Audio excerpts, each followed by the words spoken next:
వచ్చేసింది ఆది శ్రావణం షాపింగ్ అంతటికి అతిపెద్ద కేజీ సేల్ తో పాటు up to 61% of 1+1 offers, combo offers ఇంకా మరెన్నో. CMR shopping mall. సాగునీటిపై నిర్లక్ష్యం వహిస్తున్న రేవంత్ సర్కారుపై రైతులు తిరగబడ్డారు. రాజన్న సిరిసిల్ల జిల్లా ఇల్లంతకుంట మండలం పొత్తూరు బ్రిడ్జిపై రైతులు పెద్ద ఎత్తున ధర్నా చేశారు. రోడ్డుపై బైఠాయించి రాష్ట్ర సర్కారుకు వ్యతిరేకంగా నినాదాలతో హోరెత్తించారు. మిడ్మానేరు జలాశయం నుంచి వెంటనే నీటిని విడుదల చేయాలని డిమాండ్ చేశారు.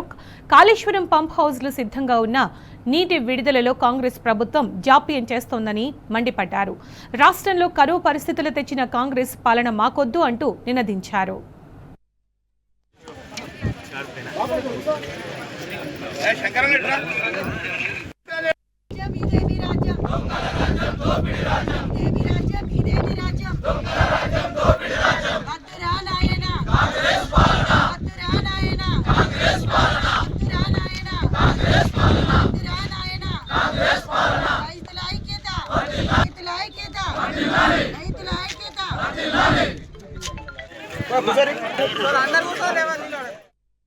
ఇల్లంతకుంట మండలము అన్ని ప్రాజెక్టులతోని తలాపున గోదావరి పారుతున్నటువంటి తరుణంలో ఉన్నటువంటి ఇల్లంతకుంట మండలంలోనే ఇంత కరువు ఏర్పడిందంటే రాష్ట్రంలో ఏ విధంగా ఉందో మనం అర్థం చేసుకోవచ్చు. ఇల్లంతకుంట మానేరు నది ఒడ్డున ఉన్నటువంటి గ్రామాలు ఈరోజు మంచినీటి కోసం ఏడుస్తున్నటువంటి పరిస్థితి.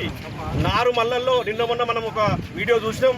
నారు మల్లలకు బిందెలతో నీళ్లు ఎత్తిపోస్తున్నటువంటి తరుణం ఈరోజు ఇల్లంతకుంట మండలంలో ఏర్పడ్డది. మిడ్మానేరు తెలంగాణ రాష్ట్రానికి హైదరాబాద్ దాకా ఒక కుండలా ఉండి ఇక్కడ నుండి నీరు అందిస్తున్నటువంటి ఈ ఇల్లంతకుంట మండలం ఈరోజు కరువు దుర్భిక్షంతో ఏర్పడుతున్నటువంటి తరుణం ఈరోజు మనం చూస్తున్నాం. కన్నెపల్లి నుంచి పంప్ హౌజ్ మన ప్రాణహిత నదిలో పారుతున్నాయి నీళ్లు.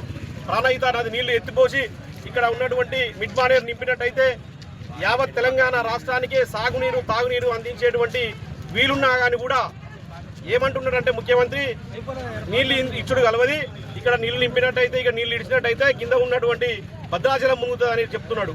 అయ్యా భద్రాచలం మునుగుతుంది, మరి కింద కడుతున్నటువంటి మీ గురువు కడుతున్నటువంటి ప్రాజెక్టు కడితే కూడా భద్రాచలం మునుగుతుంది. దాని గురించి ఏం మాట్లాడతలేవు. ఆయన పెద్ద పెద్ద ప్రాజెక్టులు కట్టుకుంటే ఆయనకు వత్తాసు పలుకుతున్నావు. ప్రతి దానిలో ఆంధ్రప్రదేశ్ కన్నా తెలంగాణ కొంచెం హీనం కావాలని చూస్తున్నావు తప్ప మెరుగుపడాలనేటువంటి భావం నీ దగ్గర ఎక్కడ